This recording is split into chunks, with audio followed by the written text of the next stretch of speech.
Ó, acabou de entrar ao vivo, então, se você quiser compartilhar, gente, pessoal que ainda não está chegando, o pessoal vai chegando já sabe que a gente usa esses minutinhos aí para poder compartilhar até das 7h30. Acabou de entrar ao vivo, então... Olha lá.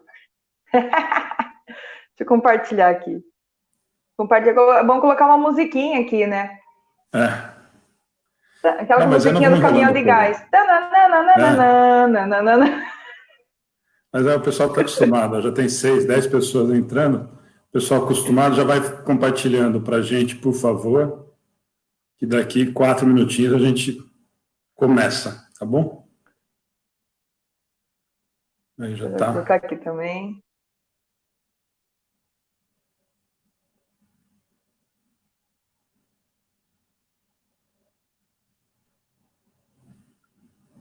Gente, mais 3 minutinhos só para a gente compartilhar. Quem puder ajudar aí com os grupos, né, que já estão com a gente, por favor. Daqui 4 minutos a gente inicia com a Mariana. A Luiz Alberto sempre está com a gente. O pessoal que está no YouTube também, Conceição, Madá. A Madá está aí? Beijo, Madá. Já está lá no YouTube, elas estão ajudando lá no YouTube. Está lá no YouTube? Ah, então tá bom. Mas eu mando beijo para todo mundo que acompanha a página, viu? Não é só para Madá, não, é para todo mundo, viu?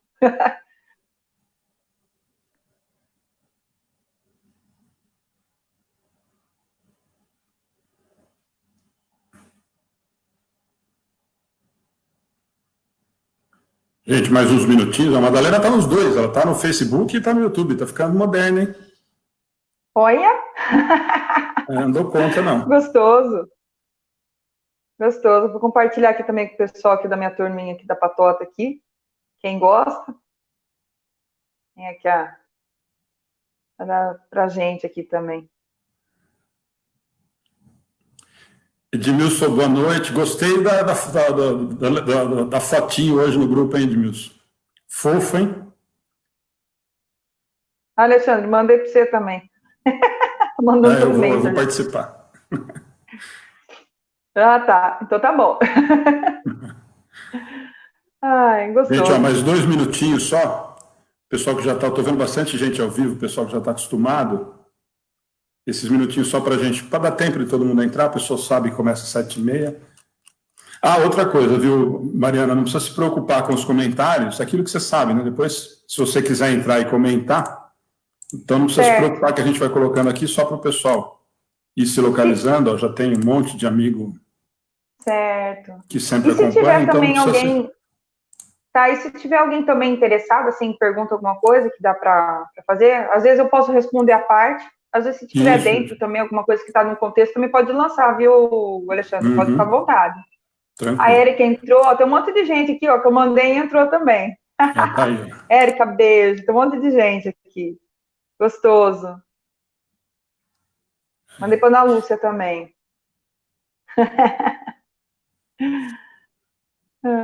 Mandar para o Rodrigo.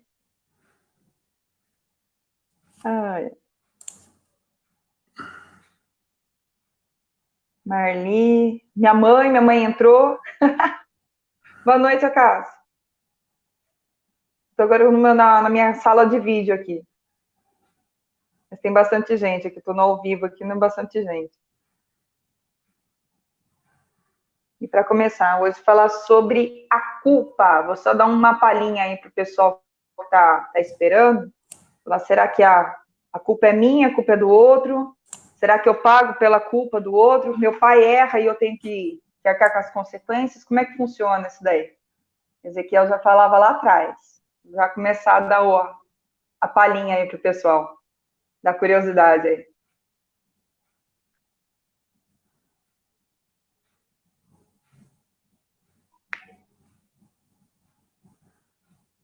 Boa tarde, Itaporanga, interior de São Paulo. Legal. Itaporanga. Fica em que região, Itaporanga?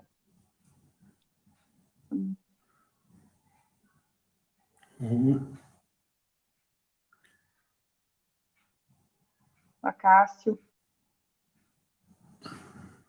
Acácio, eu estou devendo para Acácio mais poema, mais mensagem. Ele fala que escreva as mensagens. Vou escrever mais, hein? Boa noite, Nestor. Tô falando, tô cumprimentando. Tô vendo aqui, tô cumprimentando. Tô só esperando aqui, ó. Gostoso.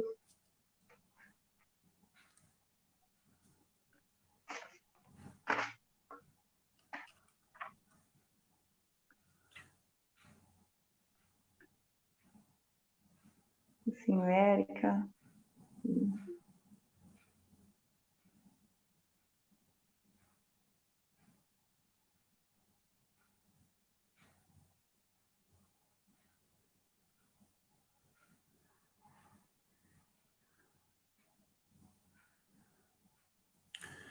Gente, ó, estamos em cima da hora, vamos começar?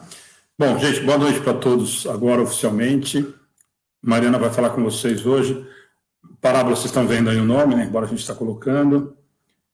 Então, a gente sempre fala, Mariana, acho que até comentei com você, o que tem acontecido muito bacana das parábolas é que o pessoal tem usado como evangelho no lar, por conta do tempo, que é meia hora e tal, até por isso que a gente acabou colocando só os 30 minutos, porque tem muita gente que está fazendo como evangelho no lar, tá?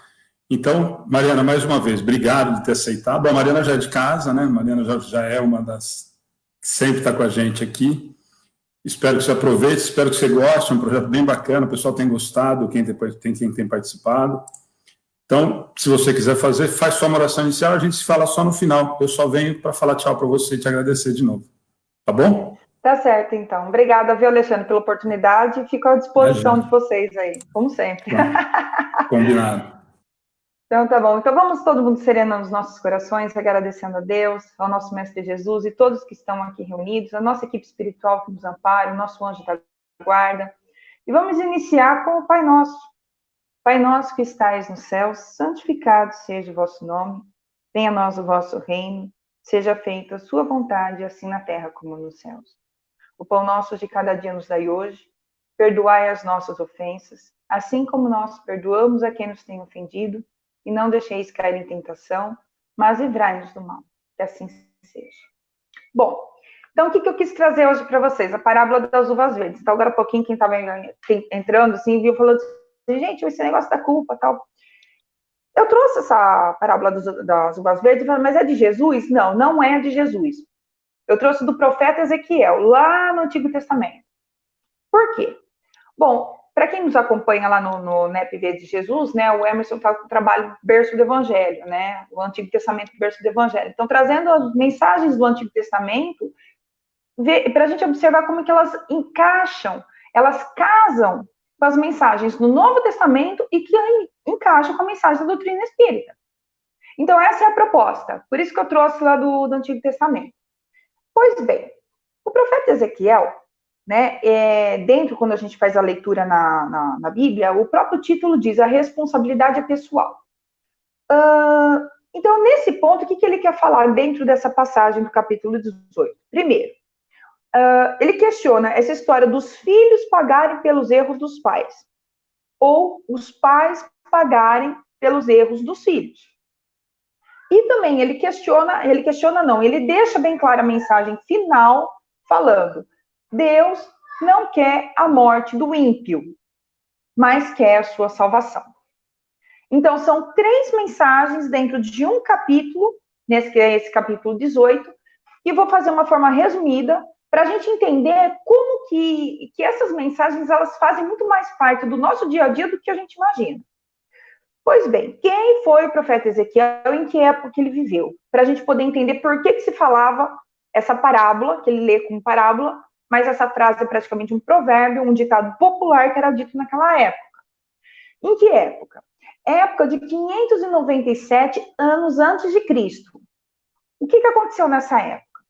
O rei Nabucodonosor, rei da Babilônia, Nabucodonosor, ele invade Jerusalém, destrói a cidade e pega esse povo judeu e o leva, os melhores, né, os artesãos, os intelectuais, etc., eles levam esse pessoal como cativo, né, e os leva para a Babilônia. Então, esse período que Ezequiel, que ele também jovem, passou por esse processo, ele é levado para o cativeiro da Babilônia, e aos 30 anos ele exerce a sua função de profeta, para que a gente entenda os usos e costumes da época desse povo, né, do povo, um profeta se iniciava a partir dos 30 anos, que não muito diferente que Jesus esperou os 30 anos para também dar início à sua missão. Então, eram os usos e costumes do povo judeu. Pois bem, esse povo levado em cativeiro, eles diziam esse provérbio. Qual provérbio? Que é o que Ezequiel dá início ao capítulo 18. O que ele fala? Presta atenção. E vendo a minha palavra do Senhor, dizendo, que tem de vós o que vós dizeis essa parábola acerca da terra de Israel, dizendo, os pais comeram uvas verdes e os dentes dos filhos se embotaram. Pausa. Pois bem, os pais comem uvas verdes e os dentes dos filhos se embotaram. O que significa embotar? É os dentes ficarem sensibilizados, enfraquecidos. Como assim? O que é essa uva verde se embotar? Bom, alguém já comeu caqui verde? Aquela banana maçã que tá amarelinha, mas não amadureceu de vez? Aí você come com aquela coisa marrenta? Sabe, banana verde? Já comeu banana verde? Já comeu caqui verde, que não tá maduro direito? A uva verde também dá aquela mesma sensação. Que sensação de amarrar a boca? O que é essa sensação de amarrar a boca? Por quê? Porque a fruta, nesse período, ela tem uma alta concentração de tanino que dá essa sensação de boca amarrada, esses dentes meio, entendeu? Então, esse que é o embotário. Então, os pais comem uvas verdes e os filhos ficam com essa sensação de boca amarrada. É isso. Muito bem. Então, entendendo, né, o que é essa parábola, a gente vai agora entender, né, esse provérbio, o contexto, por que o povo de Israel falava isso. Os judeus nessa época, como eles acreditavam dentro da lei, né, dentro da lei mosaica, que se o filho pagava por gerações, várias gerações, o que o povo queria dizer naquela época? Eles falavam, por que eles falavam esse provérbio, esse ditado popular? Porque eles achavam o seguinte, os outros lá atrás erraram, os nossos antecessores erraram e nós estamos pagando. Como se a responsabilidade, como se eles não tivessem que fazer nada, como se eles não precisassem, não tivessem que fazer nada para mudar com seus erros. Então, eu poderia continuar com os meus erros, mas por quê? Porque a minha culpa é do outro lá de trás. Entenderam? E eles acusavam Deus de ser injusto com isso. É a injustiça de Deus. Eu falei, Deus não é justo. Pois bem. E aí, é dentro do que o outro faz e a culpa é minha, que eu quero trazer isso para o nosso dia a dia, para o nosso aprendizado, para a nossa convivência. Porque os nossos maiores desafios é a nossa convivência. Com quem? É os nossos relacionamentos, são os nossos relacionamentos. Pois bem, então vamos lá. Quando até mesmo dizer que muitas vezes é muito comum, até no dia a dia nosso, a gente fala assim, fulano errou, olha lá, o pai errou, o filho que paga. Até hoje a gente traz esse conceito. Não é muito, a gente traz esse conceito, como é antigo. E aí, que Ezequiel, já nessa época, ele fala, não, a responsabilidade é pessoal. A responsabilidade, os nossos atos, as nossas atitudes é nossa. Nós é que arcamos com as consequências das nossas imprudências.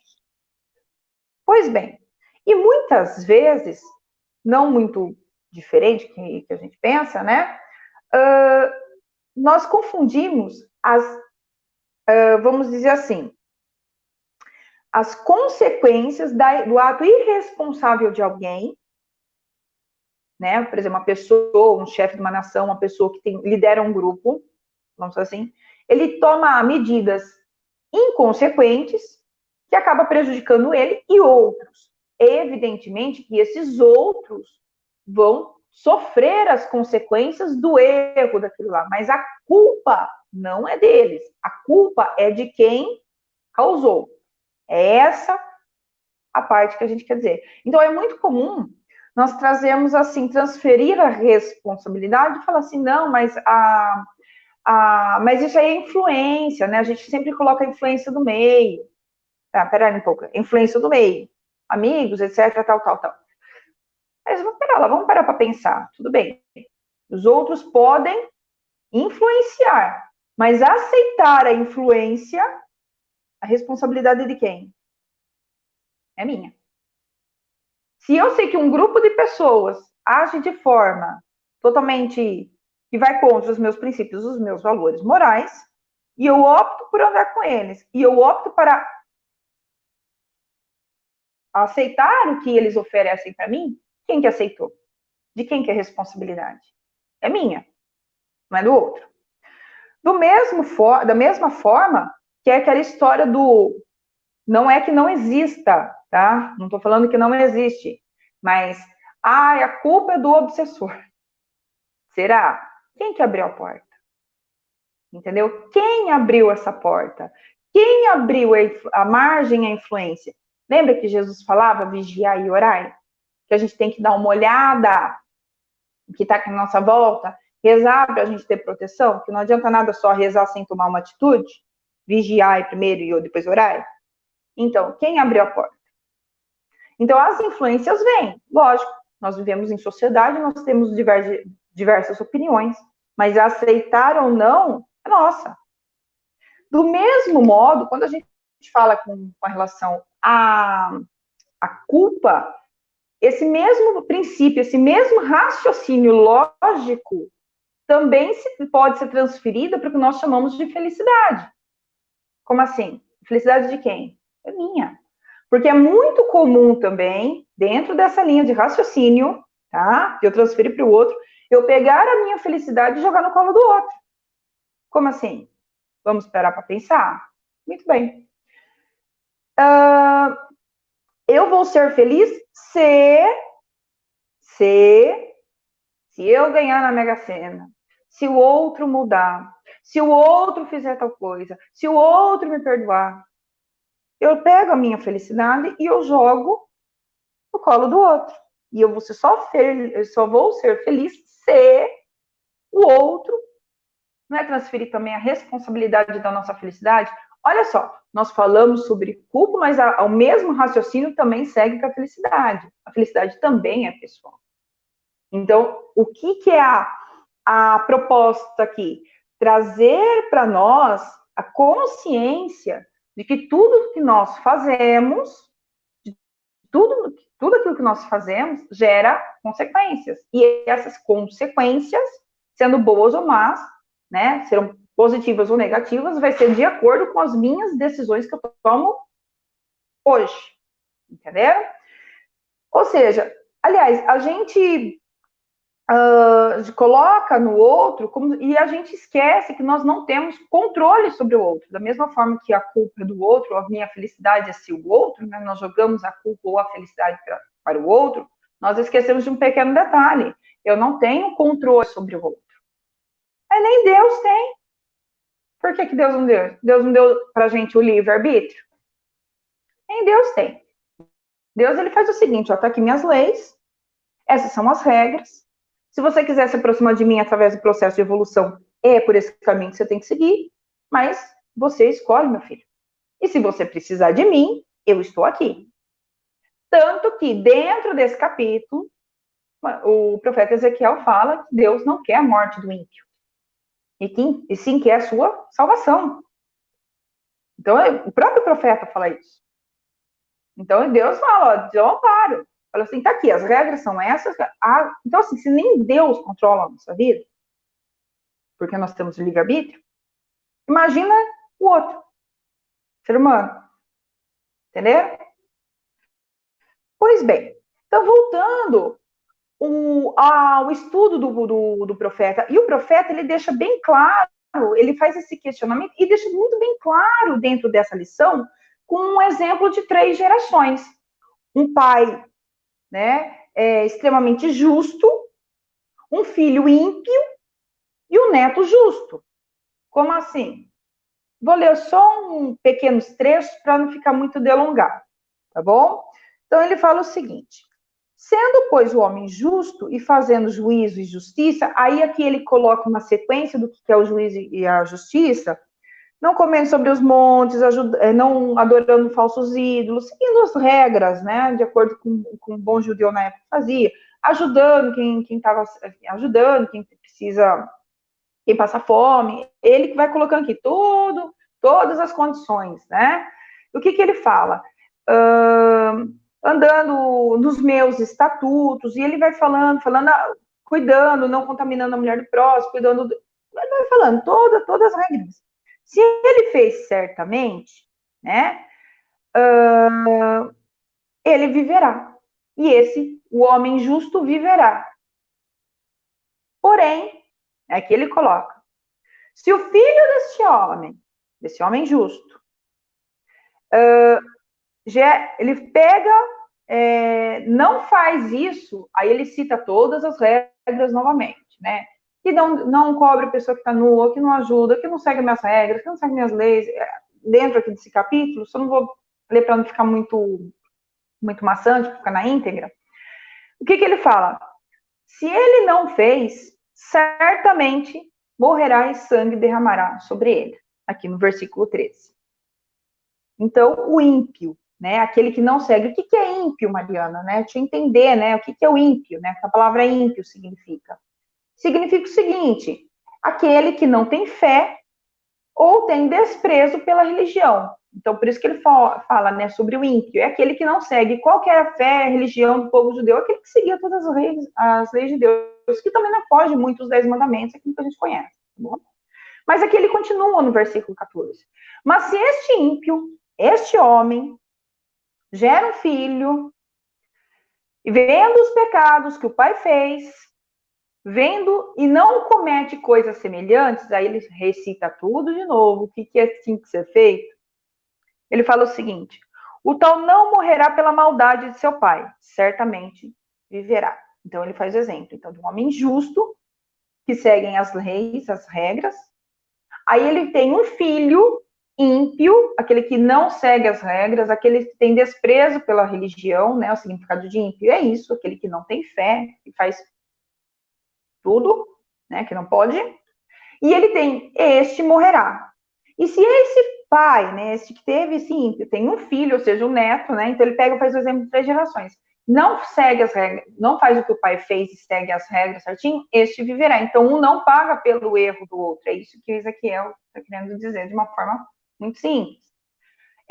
A história de jogar responsabilidade para o outro, a gente pode jogar aqui também lá no comecinho da Gênesis, né? Na Gênesis aqui de Moisés, tá? No primeiro livro da Bíblia.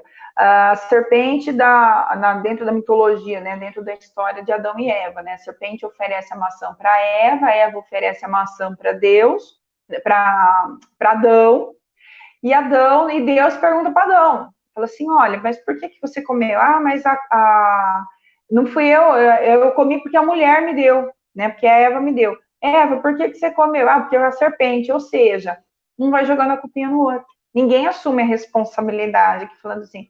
E aí foi que tem a queda no paraíso. Então, quando ele faz essa alusão, né, e ele quebra aquele conceito de que um arca com as consequências do outro, ele quebra totalmente já nessa época, trazendo nós para a doutrina, trazendo para os nossos dia a dia, trazendo para a nossa realidade. Não tem como não relembrar, né, desse trecho do livro, do artigo do Allan Kardec, que se fala carne é fraca. É um artigo da Revista Espírita, de março de 1869. Eu só vou ler apenas um trecho, um parágrafo, para não ficar tão delongado. Mas é o resumo de tudo. Né? E Allan Kardec, ele usa esse trecho do profeta Ezequiel para quê? Né? Por que ele usa? Porque quando ele está aqui no livro O Céu e o Inferno, no livro, né, O Céu e o Inferno, ele faz o estudo da doutrina das penas eternas, e Ezequiel, ele termina falando sobre o povo de Judá, mas no versículo 23 a 24, ele fala com relação que Deus não quer a morte do ímpio, que é sua salvação, né? Então, o que ele quer deixar aqui bem claro? O que ele quer deixar bem claro aqui? Ele quer deixar bem claro que você não tem mais aquela história de pena eterna. Por exemplo, tem que sobrar para Eva. Então, eu vou ler aqui um trechinho da Carne Fraca para a gente ver como que nós, ainda seres humanos, somos ainda muito frágeis, o nosso espírito humano ainda é muito frágil ainda com relação, como estamos aquém da perfeição que nós queremos chegar. Ele fala o seguinte, ó: excusar-se de suas faltas em razão da fraqueza da carne não é, pois, senão um pretexto, um subterfúgio, um pretexto para escapar da responsabilidade. Então, aqui é um texto de Allan Kardec, tá? Revista Espírita, intitulada Carne é Fraca. Bom? A carne não é fraca, senão porque o espírito é fraco. O que reverte essa questão e deixa o espírito a responsabilidade dos seus atos. E aqui ele justifica. A carne, que não tem nem pensamento, nem vontade, não prevalece jamais sobre o espírito, que é o ser pensante, que é o que decide. Pausa aí. Então, quando a gente fala a carne é fraca, também é um erro muito comum, né? As pessoas, eu errei, mas a carne é fraca, não sei o quê. Não é a carne, é o espírito. Nossa carne, nosso corpo, nosso organismo, ele não tem ação se não tiver espírito, e ele exerce as vontades do espírito. E aqui, só para continuar e finalizar esse trecho, né, essa liçãozinha aqui, ele fala o seguinte: o espírito que da carne, as qualidades correspondentes aos seus instintos, igual a um artista que imprime em sua obra material a marca do seu gênio. Ou seja, cada artista não tem o seu estilo. Se você falar, isso aqui é fulano, quem gosta, né, de estudar arte, né, tal. Isso aqui é obra não sei do que, traço não sei do que, não é? Cada artista tem a sua particularidade. Assim como qualquer orador, o orador que nós estamos aqui, tal, cada um tem a sua particularidade, tem o seu modo de ensinar, um professor tem o seu jeito de ensinar, tem a sua didática. Não é assim? Então, é o espírito que dá. A carne, a boca, os órgãos, é o mesmo que todos, né? Então, para a gente continuar o estudo, né? E aí a gente fala assim, tá, mas ele fala vive e morre, né? E dentro da doutrina nós sabemos que nós não vivemos e não morremos. O que é esse viver e morrer dentro da interpretação, dentro da doutrina? Bom, que conceito? Esse viver e morrer é você se aproximar ou se afastar das leis de Deus. Quanto mais eu me afasto das leis de Deus, eu morro, entre aspas. Por quê? Porque eu cedo as minhas más paixões, eu cedo as minhas, os meus desejos, etc, etc, etc. E eu me afasto do quê? Das leis de Deus, e eu me afasto do caminho do progresso, que é uma lei de Deus. Então, viver é eu me aproximar. Morrer seria eu me afastar. Então, eu me aproximo ou eu me afasto. Como somos seres em evolução, ora nos aproximamos, ora nos afastamos. Porque nós não somos lineares, nós não estamos o tempo todo, né, vibrando. Nosso trabalho do dia a dia, a nossa dificuldade dentro dos relacionamentos é se manter estável. Mas a gente muitas vezes não consegue. Tem dia que a gente está lá no auge, mas tem dia que nós estamos lá na queda. E é perfeitamente normal, porque nós estamos num processo evolutivo. Mas a partir do momento que eu tenho consciência de que eu tenho que aprender a me controlar, apesar de ser difícil, apesar de tal, a gente tem que aprender a se controlar, né? Aprender a ter reconhecer os nossos altos e baixos. A partir do momento que a gente reconhece que nós temos essas dificuldades, essas facilidades, a partir do momento que nós nos conhecemos, a gente consegue ter um autocontrole. Então, dentro disso vem um autocontrole. Então, esse viver e esse morrer seria o se aproximar ou se afastar dos caminhos de Deus. E chegando, né, ao versículo 23 e 24, né, do estudo, dessa lição, que é bem interessante, que Ezequiel aí, aqui, por que Allan Kardec coloca esse trecho, né, essa passagem no livro Céu e Inferno? Porque ele está falando exatamente da doutrina de pena eterna, que o que se acreditava é que, a partir do momento que nós cometíamos erros, antigamente foi muito julgado isso, nós éramos punidos eternamente, como se não tivesse volta. Aí Allan Kardec vem e fala assim, olha, até o Ezequiel lá atrás, é isso que ele quer dizer, até o Ezequiel lá atrás falou que Deus não quer isso, não. Contrariando o que foi dito por alguns séculos aí para cima de nós. Então, olha o que ele fala aqui no versículo 23. Desejaria eu, de qualquer maneira, a morte do ímpio? Diz Senhor Jeová. Não desejo antes que se converta dos seus caminhos e viva. Mas, desviando-se o justo da sua justiça e cometendo a iniquidade, fazendo conforme todas as abominações que faz o ímpio, porventura viverá? Ele faz a pergunta, mas espera aí, aquela pessoa que se diz justa, se afasta, vai fazer a mesma coisa que o ímpio, ele vai viver? Não, porque está se afastando das leis de Deus. Olha aqui, de todas as suas justiças que tiver feito, não se fará memória na sua transgressão com que transgrediu o seu pecado, com que pecou, e nele morrerá. E aqui ele final, porque toma prazer morte do que morre, diz, converteis, pois, e viveis. Ou seja, o que ele fala aqui em seguida é o seguinte, da conversão. O que é a conversão? É aquela análise de consciência, é o arrependimento e a vontade que a gente tem de consertar os nossos erros. Porque não basta apenas se arrepender. A gente tem que reparar e voltar a quantas vezes for necessário para a gente reparar esse erro. Então não adianta, porque Deus não quer isso. Deus não quer que a morte do ímpio. Para pensar. Se nós temos dentro da comprovação, nós entendemos que o espírito é um ser vivente, eterno, como que ele vai morrer? Não vai morrer. Ele vai se afastar.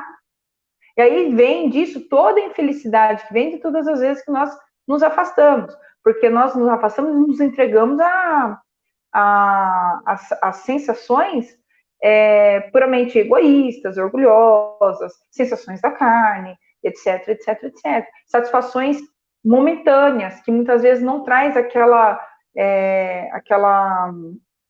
realização que se tem a longo prazo. Quando a gente busca uma felicidade a longo prazo, que aí a gente deixa a parte, né, essa parte mais egoísta, começa a pensar um pouco mais no outro, e a gente começa a ver que, na verdade, o segredo está dentro de como nós nos relacionamos com as pessoas, né, como nós nos relacionamos, e quanto melhor as pessoas temos essa preocupação com as pessoas, mais pessoas vão gostar da gente. E ninguém quer ser isolado, ninguém quer ser maltratado, nós queremos ser amados. Só que para isso a gente tem que aprender a amar. Então vem essa correção. Então assim, Deus não quer a morte do ímpio, ele quer a sua salvação, desde que se converta. Desde que é essa conversão? No sentido que ele fala aqui, que é o que nós entendemos. E vem o arrependimento, reparamos, e a gente vai fazendo todos os atos de bondade. Bom, e aí a gente tem os reajustes para falar a verdade, difícil é viver, é difícil, é a nossa dificuldade, assim, vou pegando aqui o gancho aqui do Edmilson, é difícil de verdade, mas essas dificuldades que quando a gente supera, que dá aquela satisfação de, olha, eu consegui, ninguém fez por mim. Quem tem essa satisfação de vencer, de superar, você pode ter certeza que é uma satisfação única e que a gente aprende para o resto da vida, que nem andar de bicicleta. A satisfação que a gente tem depois que aprende a andar de bicicleta, quem já andou de bicicleta, você aprende a andar sozinho, você, nossa, não depende mais de ninguém, é uma maravilha. Então, essa satisfação é enorme. E isso não marca só a carne, marca o espírito. Tá? Não é fácil viver, mas é dentro dessas dificuldades, superando essas dificuldades. O que a doutrina espírita ela traz são assim, olha, existem meios para isso. Olha quais são os caminhos. Os caminhos são esses.